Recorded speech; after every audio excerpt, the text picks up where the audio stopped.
This is sort of a bit of a follow-up to my video yesterday. I also have to apologize for any bad sound quality of these videos. My headset is currently hooped. I'm not getting sound from it, and only the mic works, and the mic is half off the headset, so I'm having to hold the mic in my hand and talk into it, so I don't know how good the quality is. But on the current subject, this is sort of a follow-up of yesterday's video, and I wanted to do it, but I figured I'd do its own video. And this is the idea of Christian forgiveness. You know, and the idea that you're forgiven, you can forget what you've done. What you've done, it can be erased, forgotten. Might work for an omnipotent, perfect being that can know your future, can know your heart, can know that do you genuinely mean and do you want forgiveness. But with humans, we don't have that option.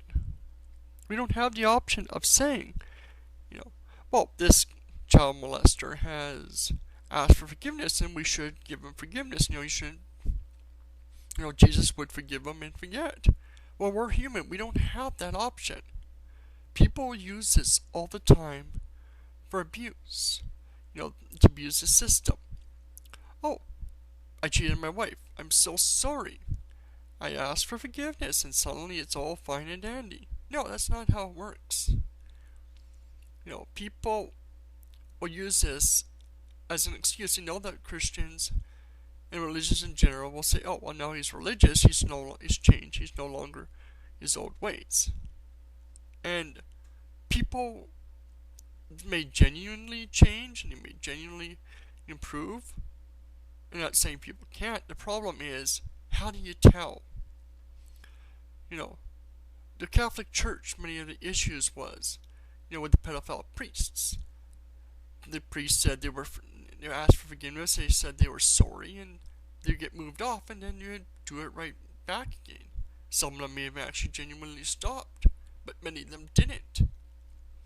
And just taking them at their word, say, okay, all is forgiven now that you've apologized and you admitted to it. No, that's not how the world works.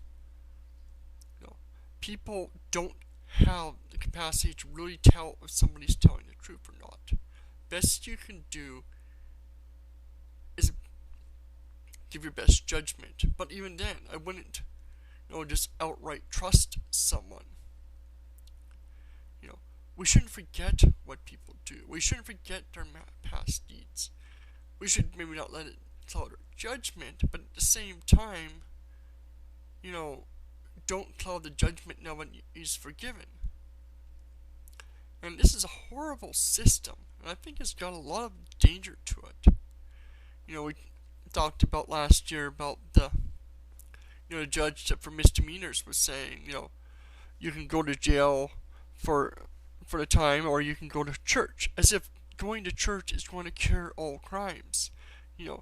I can be a hardened criminal, go to church for a year, and I'm not changed.